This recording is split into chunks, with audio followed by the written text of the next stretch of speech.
Okay, ladies, quick video on the sawtooth border increase, but I also wanted to start with the crochet waist cast on. I have you doing that again. So we're going to start with waist yarn. This is my waist yarn. I'm going to do it on double points because there's not going to be very many stitches. I could do it on a circ or, anyway, it's going to be on a double point. These are a little bit longer than I'm used to. They're like 8 inches. So these would work. I'm going to lay my knitting needle in the hammock, reach it over and pull through the loop on my hook, put the yarn back behind the needle. It says I'm going to crochet waist cast on 6 stitches. There's 3, 4, 5, 6. Now I'm going to do 2, 3, 4, something like that. And I forgot my scissors. So I'm going to pull this up big. Normally I'd clip that rather than stop. I'm going to keep going. Taking my project yarn, which I can't find the tail to. Here it is. I'm going to knit 1 row. Leave a good tail. Okay, you're going to want that later. So I would leave several inches. And then we're going to knit 1 row. Every time I do this, I pull up on that little tail and make it shorter. I'm going to knit those crochet waist stitches with my project yarn. Hold on. This is the tatami yarn from Kramer Yarns. So I've now knit 1 row. So now, row 1. That 1 row that I knitted actually got me cast onto the needle. So now I'm going to knit 3. And here's the increase we were discussing in class. So there's knit 3. There's my running thread. Do you see it right there? See it squeak down there? Not want to stand up. There's my running thread. See the pink yarn? I'm going to come under it with my left needle from the front so that it isn't twisted, and I'm going to knit it untwisted. Remember when I said it would be like a yarn over in the row? I split that stitch in the row below.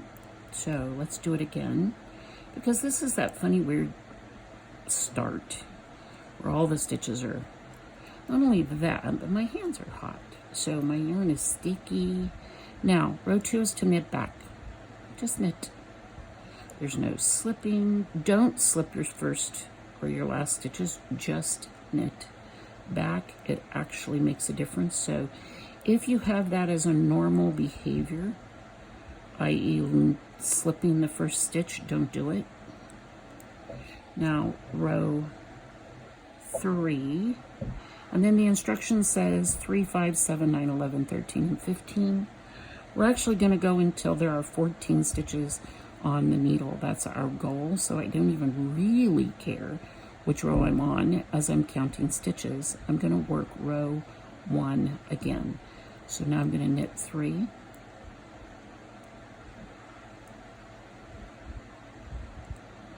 And now there's my running thread.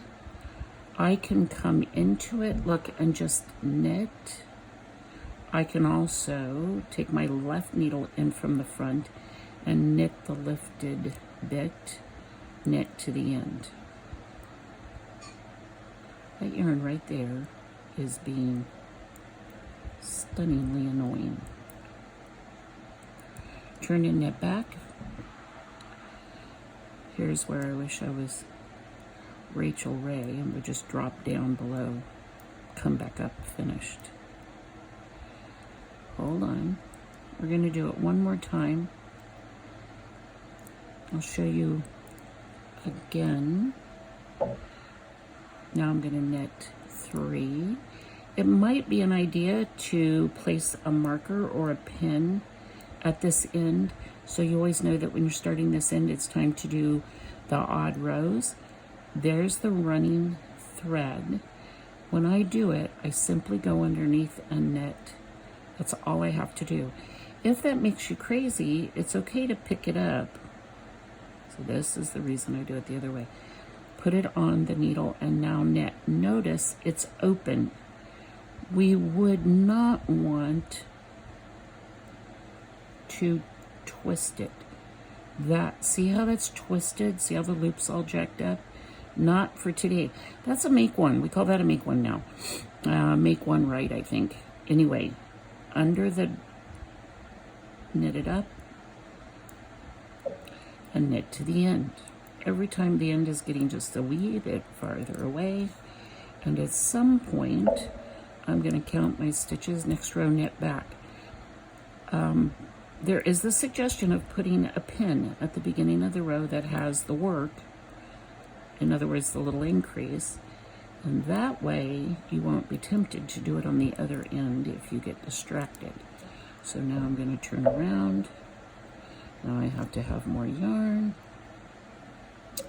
I'm going to knit 3. Needle underneath the running thread. Pick up the yarn. Now, it dawns on me as I'm saying this that some of you might be throw knitters as opposed to continental knitters. So your yarn is over here, but the action is still the same. The right needle under the running thread, wrap the yarn around, pull it back out under the loop, and knit to the end. It's still the same behavior. As you can see, it takes me a little bit longer. Not nearly as adept as I once was. So to knit back, I'm going to go to the other hand because it's faster. And you don't have to sit here so long. Every other row is just knit back. No slipping. At some point, you will have 14 stitches on the needle.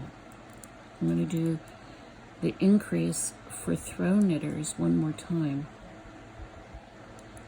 So there's 1, there's 2, there's 3. Now, under the running thread from front to back, yarn around and back out under the running thread and knit to the end.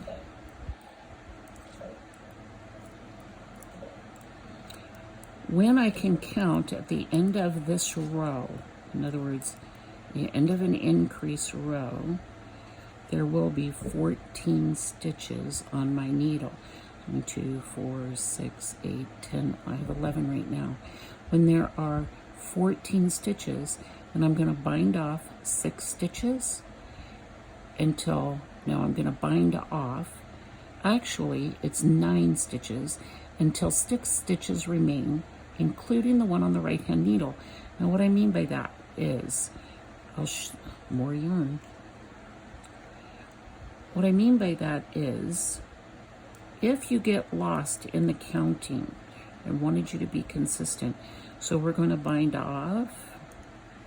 When I have 5 here and this one, I am done binding off.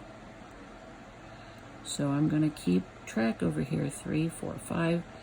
When I have 5 on the left hand needle, 1, 2, 3, 4, 5, and there's the 6th one, then I simply knit to the end and begin again. Knit 3, back at row 1, knit 3, lift the bar to knit under it, and knit to the end. Look how cute and dainty this little, I didn't have 14 stitches on my needle. Look how cute and dainty this could be. I could make little tiny ones just for fun. Now here's the deal. We talked about making how many of these to get the distance that you want. These are all the more stitches that you're going to have on your needle. So you're just going to keep working back and forth. It's just going to accumulate in your lap. At some point you might want to put it in a little bag to keep it from flopping all over. And there we are, ready to go. See you next week, girls.